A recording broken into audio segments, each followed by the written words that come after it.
peoples.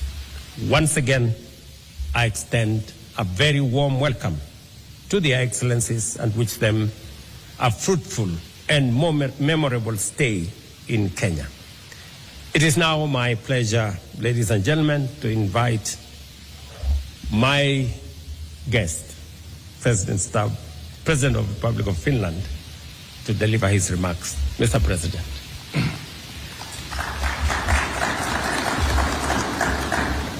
Mr. President, Your Excellency William, thank you very much for the warm welcome that I've received here personally together.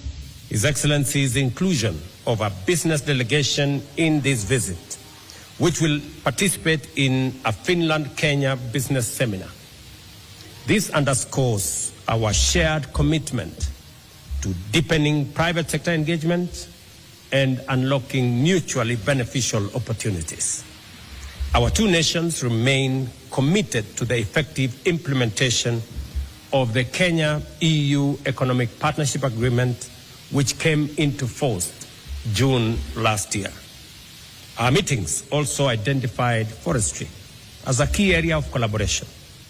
I commended Finland for maintaining a forest cover of 75% of its land mass, and we will collaborate closely to draw on Finland's expertise as we pursue our ambition of achieving 30% forest cover by planting 15 billion trees by 2032.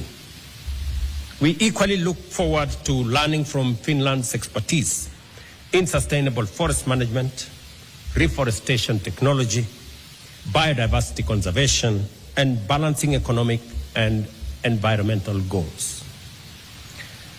At the multilateral level, we reaffirmed our shared commitment to a rules-based international order and fair, inclusive financing for sustainable development. We also pledged continued support for global climate action, and I briefed President Stubb on the outcomes of the Africa Climate Summit held in Nairobi in September 2023, including Africa's commitment to leading green energy transition. We recognize the alignment between Finland's climate diplomacy and Kenya's ambition to achieve 100% clean energy by 2030. We agreed to strengthen partnerships in climate-smart agriculture, renewable energy, and biodiversity conservation. In our discussions, we also addressed pressing global and regional security concerns. We noted the devastating impact of conflict on livelihoods and sustainable development and reaffirmed our commitment on mobilizing international support for peace efforts in the Horn of Africa and the Great Lakes region. I also assured President Stubb of Kenya's continued advocacy for dialogue as a path to resolving the Russia-Ukraine conflict. As we embark on this historic first visit by a Finnish president to Kenya, we reaffirm our commitment to strengthening Kenya-Finland relations for the mutual benefit of our two peoples.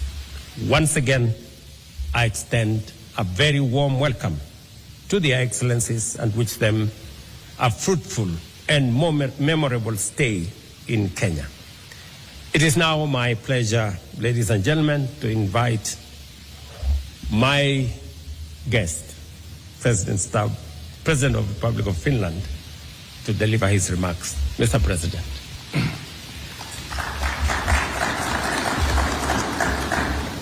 Mr. President, Your Excellency William, thank you very much for the warm welcome that I've received here personally together with Suzanne and then our delegation.